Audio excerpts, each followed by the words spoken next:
Om Swastiastu, Assalamualaikum warahmatullahi wabarakatuh. Shalom, Namo Buddhaya, salam sejahtera untuk kita semua. Perkenalkan, nama saya Lina Nagita Cahyani dengan 3 digit PIN terakhir 151.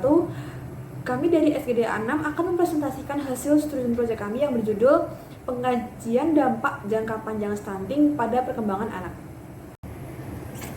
Baik, kemudian latar belakang dari studi proyek kami yaitu sebanyak 22% anak-anak di seluruh dunia mengalami stunting.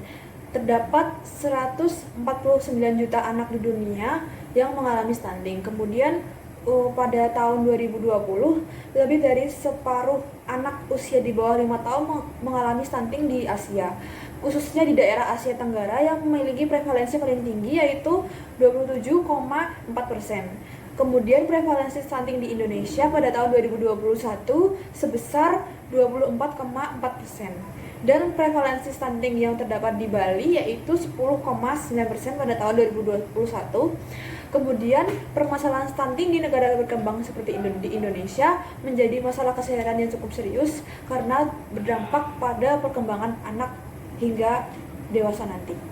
Baik, selanjutnya izinkan saya Elizabeth untuk menjelaskan definisi dari stunting. Stunting dapat didefinisikan sebagai kondisi ketika tinggi badan anak berada di bawah nilai standar yang diharapkan untuk usia tertentu yang mengindikasikan pertumbuhan terhambat secara kronis. Stunting seringkali disebabkan oleh kekurangan nutrisi, khususnya pada masa kritis pertumbuhan anak atau golden age, yaitu 0-2 tahun. Stunting memberikan dampak jangka panjang berupa kegagalan seorang anak dalam mencapai kemampuan pada aspek kognitif, fisik, dan psikososialnya.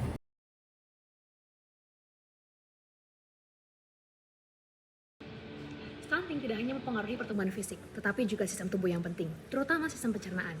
Anak-anak yang mengalami stunting seringkali mengalami gangguan pada sistem pencernaan mereka yang mengakibatkan penyerapan nutrisi yang berkurang, peningkatan permeabilitas usus, dan risiko diare yang lebih tinggi.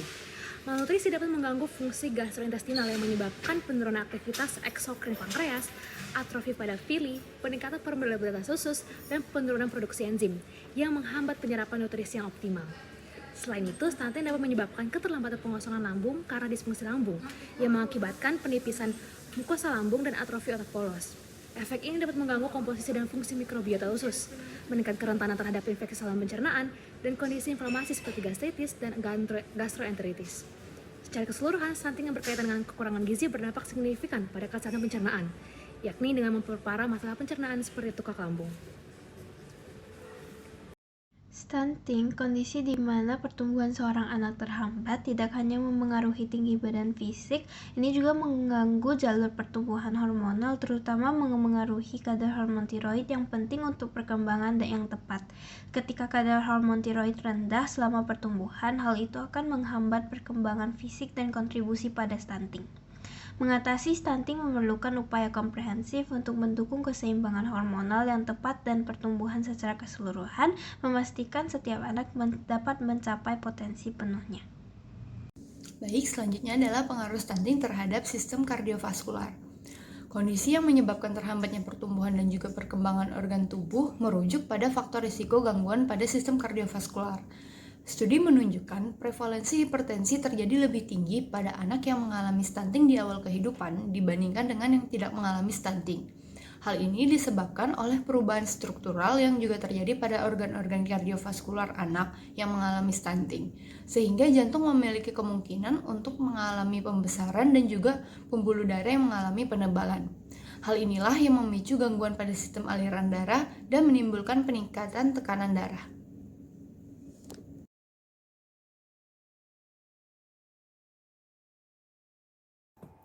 Baik, perkenalkan saya Ajeng Permani akan melanjutkan untuk slide selanjutnya, yaitu pengaruh stunting terhadap sistem kekebalan tubuh anak dan kerentanan terhadap infeksi dalam jangka panjang.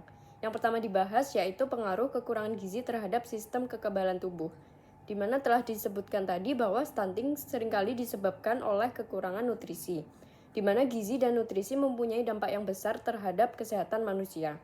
Nah, ketika pemberian nutrisi makanan ini tidak mencukupi atau tidak efisien, pasokan energi ke sel-sel sistem kekebalan tubuh akan berkurang secara signifikan, yang mana ini nanti akan menyebabkan kekebalan tubuh terganggu dan bahkan menurun. Mengingat pengaruh kuat nutrisi terhadap sistem kekebalan tubuh, dapat disimpulkan bahwa pola makan kaya nutrisi sangat diperlukan, terutama pada anak yang menderita stunting. Sekian dari saya, terima kasih. Akan dilanjutkan oleh rekan saya. Seperti yang kita ketahui bersama bahwa anak-anak stunting cenderung memiliki kekebalan tubuh yang lebih lemah. Hal inilah yang berakibat pada peningkatan kerentanan anak stunting terhadap infeksi seperti campak dan diare. Kerentanan ini juga tidak jarang diperparah dengan minimnya sanitasi dan higienitas. Baik, sekarang saya akan membahas dampak jangka panjang stunting pada kesehatan dan kehidupan anak. Konsekuensi dari stunting tidak hanya terjadi pada masa kanak-kanak, tetapi juga dapat mempengaruhi kesehatan anak di masa depan. Salah satu dampak jangka panjang yang paling signifikan dari stunting adalah meningkatnya risiko penyakit kronis di masa dewasa, seperti diabetes, penyakit jantung, dan kanker. Stunting juga berdampak besar pada perkembangan kognitif dan kemampuan belajar anak. Anak-anak yang mengalami stunting biasanya mengalami kesulitan dalam memahami informasi, berkonsentrasi, dan memproses rangsangan sensorik yang semuanya itu sangat penting untuk pembelajaran yang efektif.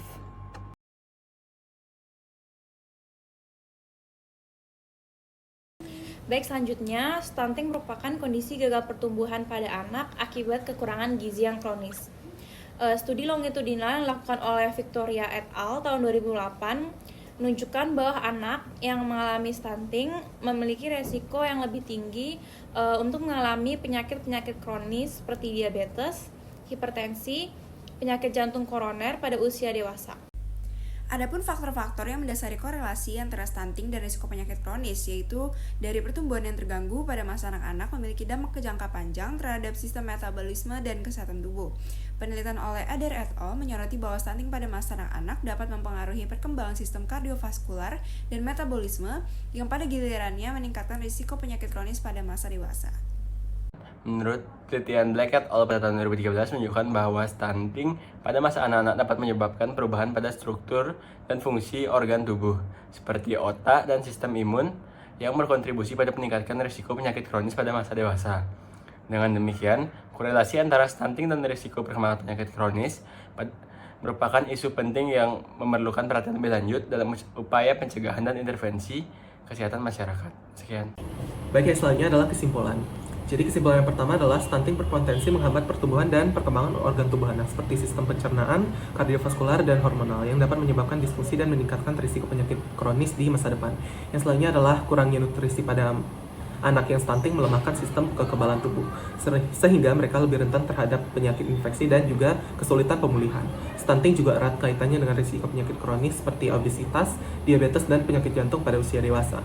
Dampak negatif stunting pada perkembangan organ tubuh dapat berlangsung lama dan menimbulkan konsekuensi kesehatan serius di masa depan. Sehingga kesimpulannya adalah pencegahan dan juga intervensi dini stunting sangat penting untuk memastikan kesehatan dan perkembangan anak yang optimal, serta mengurangi resiko penyakit kronis di masa depan. Baik, bagian selanjutnya adalah saran. Adapun saran terkait penelitian ini, diharapkan dapat memperkaya pemahaman kita tentang stunting dan dampaknya terhadap perkembangan anak, mulai dari tahap awal kehidupan hingga masa dewasa. Penelitian lebih lanjut diperlukan untuk memahami mekanisme biologis di balik dampak stunting terhadap fungsi organ tubuh, sistem kekebalan tubuh, dan risiko penyakit kronis. Hal ini akan membantu dalam pengembangan intervensi yang lebih efektif untuk mencegah dan mengatasi stunting.